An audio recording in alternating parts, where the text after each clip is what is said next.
Welcome to this course on stochastic modeling and queuing theory.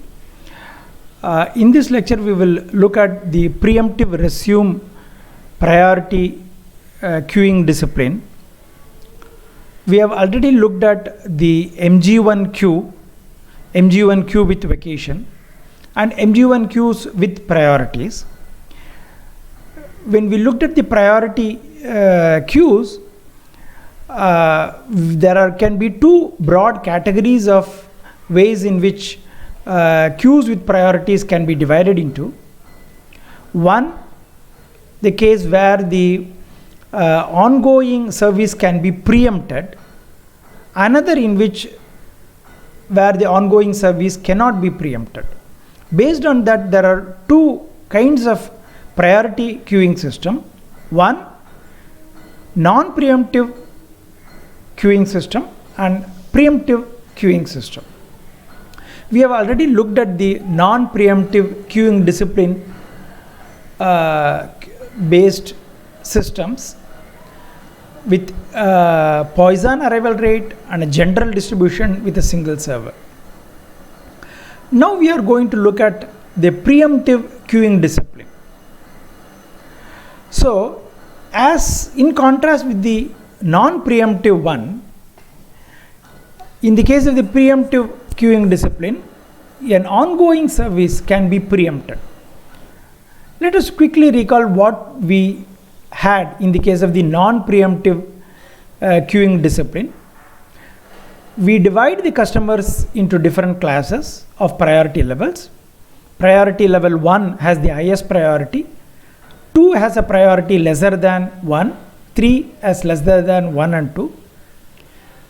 When it comes to the priority level k, then customers with priority level 1 to k minus 1 has higher priority as compared to k, and k has got higher priority as compared to customers of the type k plus 1 to n. Within a particular priority level, say k, the server enforces the first come first served service discipline. Now in the case of the non-preemptive queuing discipline, once a service is being started by the server, the service is completed before handling any other customer. So even if an high priority customer arrives, when a low priority customer is taking service, the high priority customer has been made to wait and the current service is completed. So once a service is being started, whichever priority level it may be, the customer completes the service and goes out of the system. So it is only until the point of waiting in the queue, a customer has to maybe delayed by high priority customers. Once the customer enters the service, then arrival of high priority customers will have no role in the case of the non-preemptive queuing discipline. Whereas in the case of the preemptive queuing discipline, let us say when a customer is undergoing service and at that time an high priority customer arrives, then immediately the current service is being stopped and the customer is being preempted. By preemption we mean the customer is being forcibly removed from the server and the high priority customers is being handled. Only after handling that customer, the preempted service will be started. But during the service of that high priority customer, there can be more arrivals of customers with priority level higher than the preempted service. Then recursively we have to handle all those customers one after another until there are no more customers of priority level higher than the preempted customer is waiting in the queue. Only then the preempted service is being handled. Now again, based on the way the preempted service is handled, there can be two ways of doing that. One in which the server remembers to what extent the service has been completed at the time of preemption, so that it resumes from where it has left. Which means that suppose 70% of the service is being carried out when an high priority customer arrives, as a result of which the server preempts this customer. Then when this service is being taken again, then the remaining 30% is only has to be carried out.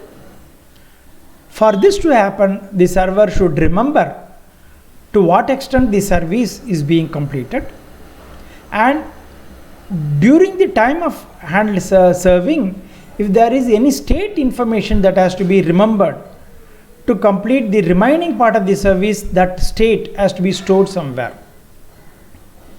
Okay, suppose the service can be handling a file.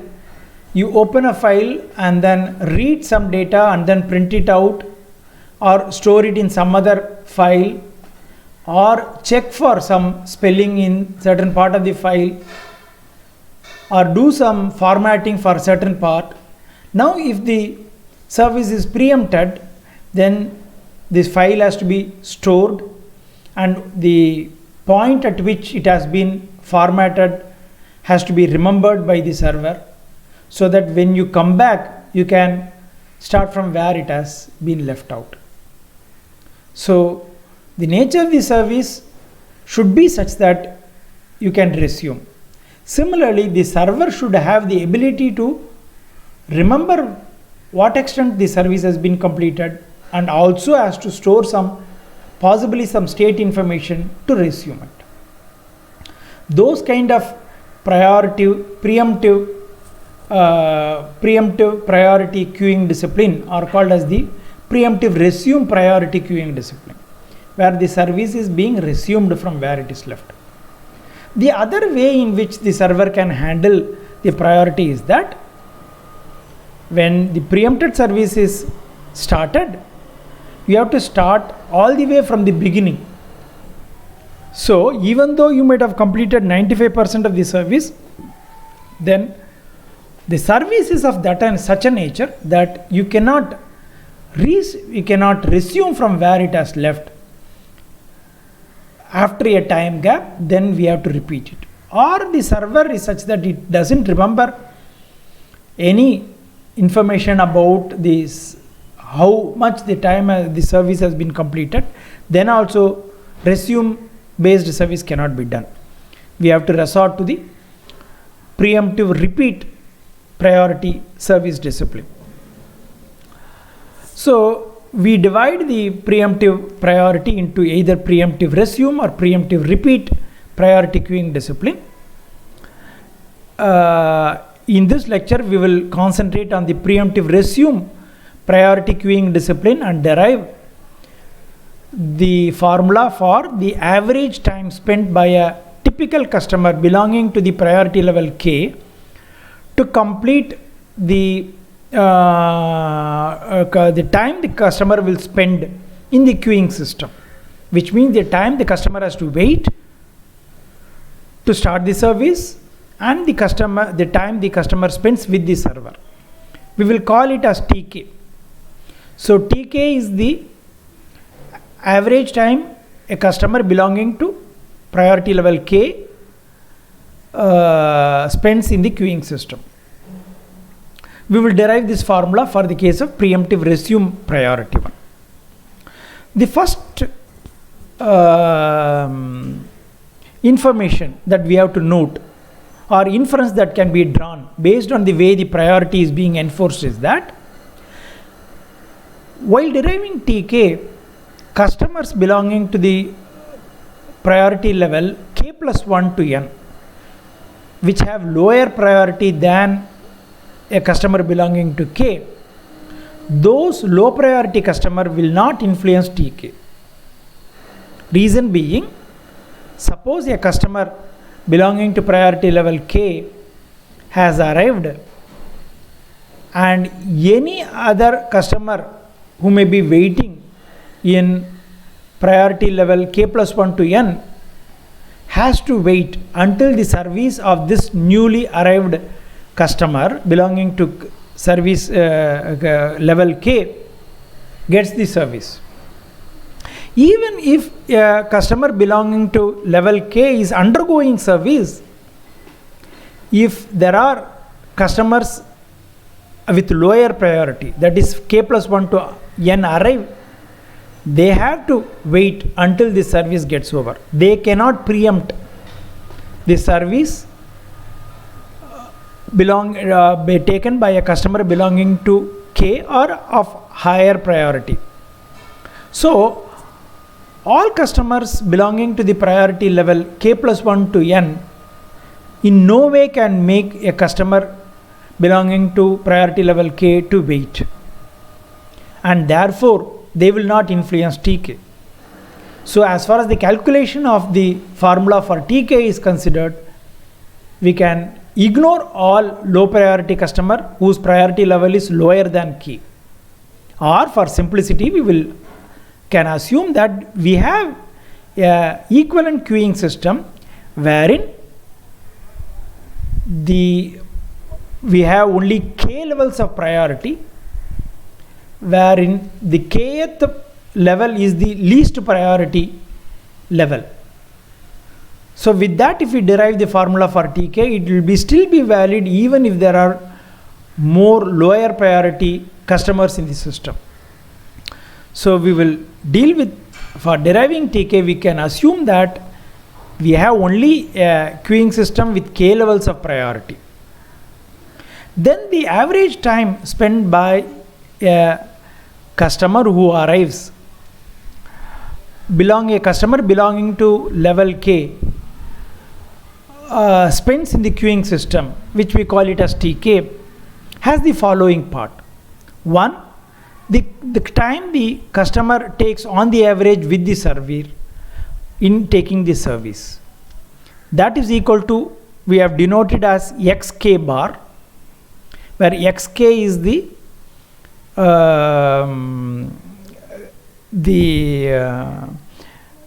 time taken to service the kth priority level customer, is the random variable denoting the service time of the customer belonging to the kth priority level, and xk bar is the average of that random variable, which for convenience we have denoted as 1 over mu k, where mu k is the rate at which the server can service kth priority level customers. So this would be the time the tagged customer who has arrived at the kth priority level will spend with the server. In addition, we have to add two things. One, the average time a customer has to spend waiting for all customers who have arrived earlier than this tagged customer to complete the service. So this we will call it as the unfinished work. This includes all customers of priority level higher than K, that is from 1 to K minus 1. If there are N1 customers in Q1, N2 customers in Q2 and so on, then all of them have to be served before handling any customer in level K. And even in level K, the tagged arriving customer has to wait until all NK customers was already in the queue, in the kth level queue, to complete their service before entering the service. So N1, N2, N3, if there are the average number of customers in Q1, Q2 to Qk, then all of them have to complete. We know each one of them will take respectively 1 by mu1, 1 by mu2 to 1 by mu k time to get the service done. So based on that, we can derive the formula for the average time it takes for the customer has to wait for the unfinished work to get completed. That all customers who have arrived earlier than the tagged customer to get their service and go. So this will be very similar to an MG1 queuing system, wherein we have shown that waiting time Wk is equal to R divided by 1 minus rho in the case of a pure MG1 queuing system, where R is the residual waiting time and rho is the server utilization factor. But only difference now we have to do is that the server utilization factor depends upon the queue. So instead of using one row, we have to use the combination of the rows.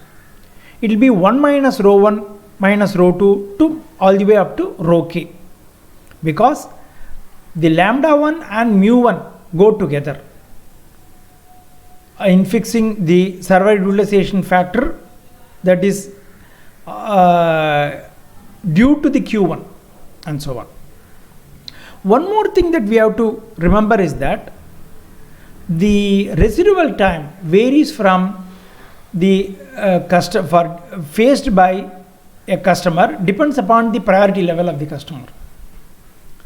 The customer belonging to level 1 will have a different residual time as compared to the customer belonging to level 2, because a tagged customer who has arrived in level 1 has to wait if the customer undergoing service belongs to level 1 but not level 2, whereas a tagged customer belonging to level 2 on the arrival will find a residual time wherein that customer has to wait if the customer undergoing service currently is either belonging to level 1 or level 2. So that way the residual time depends upon the faced by a customer, depends upon the priority level of the customer. So RK denotes the residual time faced by the customer belonging to level K. So again that for that we can draw a figure which denotes the residual time R of tau versus R of t versus t, then find the average of this curve. So that is given by 1 by t integral 0 to t R of tau d tau, which again can be this curve. We know that it is nothing but a sequence of right angled triangle where there will be in the case of the RK there will be n, let us say over a period 0 to t, if n1 customers belonging to Q1, n2 customer belonging to Q2 and so on, nk customer belonging to Qk are there, then so many number of triangles will be there, and the height and width of the triangles contributed by Q1 will be x1 and so on, x11, x12, where the subscript is belonging to denotes the priority level and the superscript denotes the number index for the customer. So that is how we saw. Then following a similar line of reasoning, we can see that R is nothing but sigma k varying, I varying from 1 to k lambda I xi squared bar by 2. So this is lambda I is the rate at which this triangle occur, and the area of each of this triangle belonging to the level I will be xi squared bar by 2. So Rk is given by this one, where we have summed up to k. The k is included because customers who have arrived prior to the tagged customer in the queue and who are waiting in the priority level queue will also decide the residual waiting time of the tagged customer. That is why k is included here. Then while this tagged customer is waiting in the queue, there can be new arrivals, and if these arrivals are higher priority than the tagged customer, then those customers have to be handled before this tagged customer will be handled. So what are the type of those customers? So customers with priority level 1 up to k minus 1 have higher priority when they arrive during the waiting time of the tagged customer. and they will be handled. Whereas customers belonging to the priority level K who arrived after the tagged customer will be waiting behind the tagged customer and they will not contribute to TK. So from that point of view, we will have the time the tagged customer has to wait for the new arrivals to occur during the waiting time to get completed is sigma I varying from 1 to k minus 1 over mu I lambda I tk. How does this formula come? Because tk is the waiting time for the tagged customer, which is what we are trying to derive. During that time, lambda I customer belonging to is the rate at which customer belonging to level I would have arrived. So lambda I tk will be the number of customers on the average would have arrived belonging to level I, and each one will take 1 over mu I time to get the service, and this is valid for all high priority customers than the tagged customer, which is 1 to k minus 1. So this much time additionally the customer has to wait. That will be is equal to I varying from 1 to k minus 1 rho I tk. Therefore, taking all these into account, we can write tk is equal to 1 over mu k plus rk, which is given by this one, divided by 1 minus rho 1 minus rho 2 all the way up to rho k, plus sigma I varying from 1 to k minus 1 rho I into tk. So with this, we have got a general formula for the time spent by the customer belonging to the kth level in a preemptive resume priority queuing discipline will take.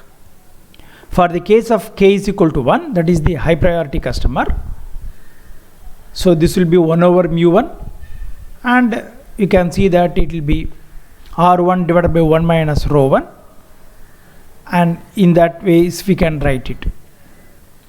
So we can simplify it, so it will be 1 by mu 1 into 1 minus rho 1 plus R divided by 1 minus rho 1.